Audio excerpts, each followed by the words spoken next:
नमस्कार आमर ही स्वतंत्र विश्लेषणात्मक प्रस्तुति को समस्त को स्वागत बिना कौनसी विलंबरे आसंतु सीधासलख आलोचना आरंभ करिबा। आज आम एक बहुत गुरुत्वपूर्ण एवं रोमांचकर विषय उपरे कथा हेबा। ट्रेंड एवं पैटर्न खोजिबा पई आ मार्केट रे एक स्वतंत्र स्थान तैयारी करिबा को सफल ट्रेडर माने किपरि एते बड़ एवं जटिल मार्केट डाटा को विजुअलाइज करंती। आज आम तार रहस्य उन्मोचन करिबा। डाटा किपरि निजर एक कहानी कहे ताहा जानिबा प्रकृतिर बहुत आकर्षणीय। प्रतिदिन मार्केट रे जो विपुल परिमाणर डेटा आसे ता स्वभावतः बहुत कन्फ्यूजिंग और विशृंखलित लागिपारे। एते सबु नंबर्स एवं क्रमागत परिवर्तन भितरे जड़े सफल ट्रेडर विचलित न होई सठिक तथ्य किपरि बाहर करंती। प्रकृतरे एही कोलाहल भितरु एक सठिक विजुअल टूल बा चित्रात्मक माध्यम बाछिबा हेउछि एक बहुत बड़ सर्वाइवल स्किल। डेटा को ठीक भावे न देखि पारिले संपूर्ण बजार केवल गोटी विशृंखला ही मन हबो। आजिर आलोचनारे मुख्यतः पांचोटी विषय रहिबो। प्रथमे मार्केट डाटा को किपरि देखिबा, द्वितीयरे जापानीज कैंडलस्टिक, तृतीयरे गोटी कैंडलर गठन, चतुर्थरे ट्रेडिंग लक्ष्य एवं टाइम फ्रेम, आउ शेषरे सबुठु गुरुत्वपूर्ण विषय सिग्नल बनाम नॉइज। आसंतु प्रथम विभागर आरंभ करिबा जेउठी आमे मार्केट डाटा प्रदर्शन एवं ओएचएलसी आह्वान विषय रे जानिबा। कोनोसी भी ट्रेडिंग सेशन प्रकृत चित्र बुझिबा पई आमको मुख्यतः चारोटी गुरुत्वपूर्ण डाटा पॉइंट दरकार। सेगुड़िक हेला ओपन, हाई, लो एवं क्लोज। टिके गभीर भावरे विचार कले जानिपारिबे जे जदि आमे केवल 60 दिनर गोटिए साधारण चार्ट देखिबा ताहाले आमको एका संगरे 240 टी अलगा अलगा डाटा पॉइंट्स देखिबाकू पड़िबो। एते गुड़िए डाटा पई आमर साधारण पाई चार्ट किंबा एरिया चार्ट बिल्कुल काम करिबो नाही। सेगुड़िक एते गुड़िए बिंदु को एका संगरे दर्शाई पारंती नाही। तेबे विकल्प कौन? साधारणतः लाइन चार्ट बहुत सरल आउ एहा एक मूल ट्रेंड दर्शाए, किंतु एहार एक बड़ दुर्बलता अछि। एथिरे दिनर ओपन, हाई एवं लो प्राइस देखा जाय नाही।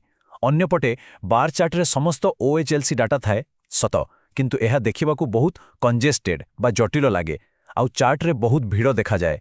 एठुरु पैटर्न खोजिबा बहुत कष्ट। एथिपाई आमको एक बहुत उन्नत विकल्प दरकार। द्वितीय विभागरे आमे सेही उन्नत विकल्प विषय जानिबा।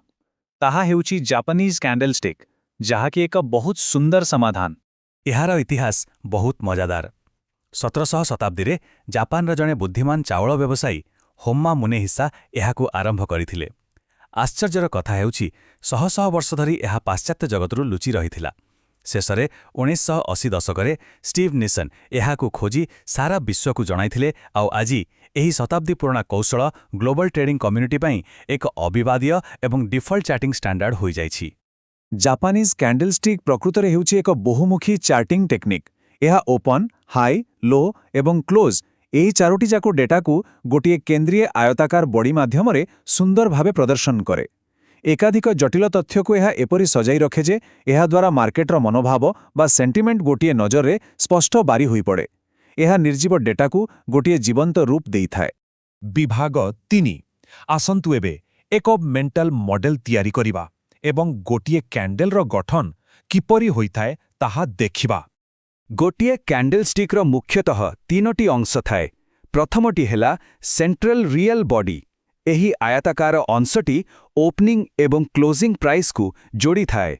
द्वितीयटी हेला अपर शैडो बा ऊपर छाई, जहाँ बॉडीर उपरु बाहरी दिनर हाई पॉइंट को दर्शाए, एवं तृतीयटी हेला लोअर शैडो बा तल छाई, जहाँ सर्वनिम्न मूल्य बा लो पॉइंट सहित जोड़ी होई थाए। एही साधारण चित्र को मनरे रखिले मार्केटर लड़ाई बा गतिविधि बुझिबा अति सहज होई जाए।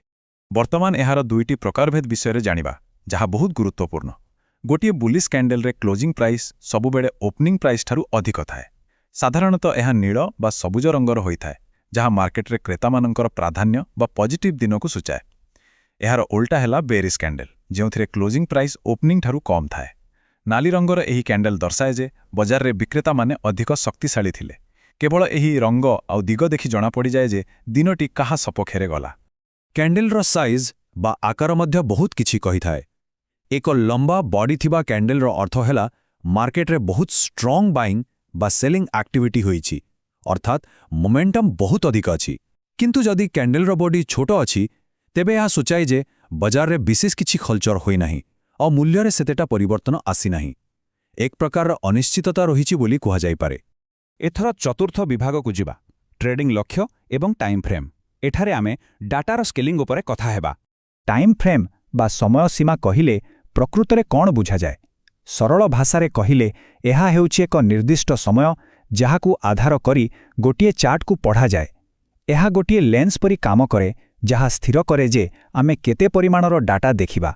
जणे ट्रेडरर रणनीति एवं लक्ष्य हिसाबरे एही टाइम फ्रेम संपूर्ण भावे बदली थाए। एहाकू टिके डिटेल रे बुझिबा अत्यंत जरूरी। जदि केही जणे लॉन्ग टर्म इन्वेस्टर तेबे तांको पई मंथली बा वीकली टाइम फ्रेम सबुठु भलो, जेउठी वर्षकू केवल 12 किंबा 52टी कैंडल सृष्टि हुए।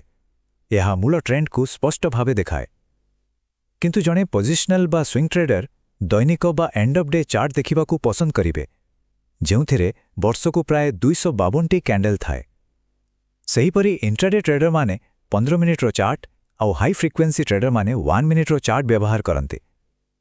ध्यान देबे, जेमती जेमती टाइम फ्रेम छोटो हेउछि डाटा पॉइंटर परिमाण बहुगुणित होई जाउछि। तेबे एथिपाई सठिक पदक्षेप केमती नेबा? एथिपाई 3टी सहज स्टेप अछि। प्रथमे निजर ट्रेडिंग लक्ष्य चिन्हत करंतु, अर्थात एहा दीर्घकालीन निवेश ना इंट्राडे ट्रेडिंग। द्वितीयरे सेही लक्ष्यर फ्रिक्वेंसी अनुजाई एक टाइम फ्रेम सिलेक्ट करंतु एवं तृतीयरे केवल सेही निर्दिष्ट सीमा भितरे थिबा कैंडलस्टिक गुडी को एनालाइज करंतु। एही प्रणाली ही ट्रेडिंग रे श्रृंखला आनी थाए। पंचम तथा अंतिम विभाग सिग्नल बनाम नॉइज, अर्थात अनावश्यक विशृंखला को किपरि फिल्टर करिबा। टाइम फ्रेम रो गोटे बहुत सिंपल किंतु कठोर नियम अछि। समय सीमा जेते कमिबो कैंडल संख्या सेते बढ़िबो। एहा हेउछि मार्केट डाटार एक पैराडॉक्स। मने रखंतु, अधिक डाटा मिलिबा माने जे आमकू अधिक भल सूचना मिलिगला सेमती बिल्कुल नुहे। बेले बेले गोटिए मिनिटर चार्ट देखिबा केवल द्वंद्व सृष्टि करे और मूल लक्ष्यरू ध्यान हटाई दिए। एठी आसे इनफर्मेशन एवं नॉइज भितरे थिबा पार्थक्य। इनफर्मेशन बा सिग्नल हेउछि सेही उच्च गुणवत्ता संपन्न प्रासंगिक तथ्य जहा जणे ट्रेडर का लक्ष्य सहित मैच करे, आउ नॉइज हेउछि सेही शॉर्ट टर्म डेटार अत्यधिक एवं अदरकारी भिड़ जहा मूल बड़ ट्रेंड को लुचाई दिए। उदाहरण स्वरूप, जहा जणे डे ट्रेडर पई गुरुत्वपूर्ण सिग्नल ताहा जणे लॉन्ग टर्म इन्वेस्टर पई केवल एक डिस्ट्रैक्शन बा नॉइज। निजर लक्ष्य अनुसारे एही दुईटी को अलगा करिबा ही प्रकृत दक्षता। एबे एई नंबर उपरे टिके ध्यान दियंतु। 252 गोटिए वर्षरे छुट्टी दिनगुड़ी को बाद देले प्राय 252टी ट्रेडिंग सेशन थाए। अनेक स्विंग एवं पोजिशनल ट्रेडर मानक पई एही 252टी डेली कैंडल गोटिए स्वीट स्पॉट भावरे काम करे। यह इंट्राडेर अदरकारी नॉइजरे न बुड़ी केवल सठिक एवं कार्यक्षम सूचनार एक सुंदर संतुलन आनी दिए। एही संख्याटी श्रृंखला आनिबारे साहाय्य करे। एही कथाटी को सबुबेले मने रखिबा उचित जे निजर दृष्टिकोण अनुसारे ही आमको एक सठिक टाइम फ्रेम बाछिबाकू पड़िबो। ट्रेडिंग रे सफल हेबाकू हेले एहा अत्यंत आवश्यक, कारण जणे सफल ट्रेडर सबुबेले प्रकृत सूचना बा इनफर्मेशन खोजंती एवं बजारर नॉइज बा अनावश्यक कोलाहल को संपूर्ण इग्नोर करंती। एहा केवल एक पद्धति नुहे बरं एक मानसिकता। शेषरे एही गोटिए चिंताधाराक प्रश्न सह आमे आजिर आलोचना शेष करिबा। आमे बाछिथिबा टाइम फ्रेम कौन प्रकृतरे एक स्पष्ट सिग्नल देउछि ना एहा केवल मार्केटर नॉइज को बढ़ाई देउछि? एही विषय टिके गभीर भावे चिंता कले मार्केट रे आहुरी फोकस्ड एवं श्रृंखलिक होई पारिबा। सिग्नल चिन्हिबा एवं नॉइज छाड़िबा ही प्रकृत कला। आमर एही प्रस्तुति सहित जोड़ी होइथिबारु समस्तंकु बहुत बहुत धन्यवाद।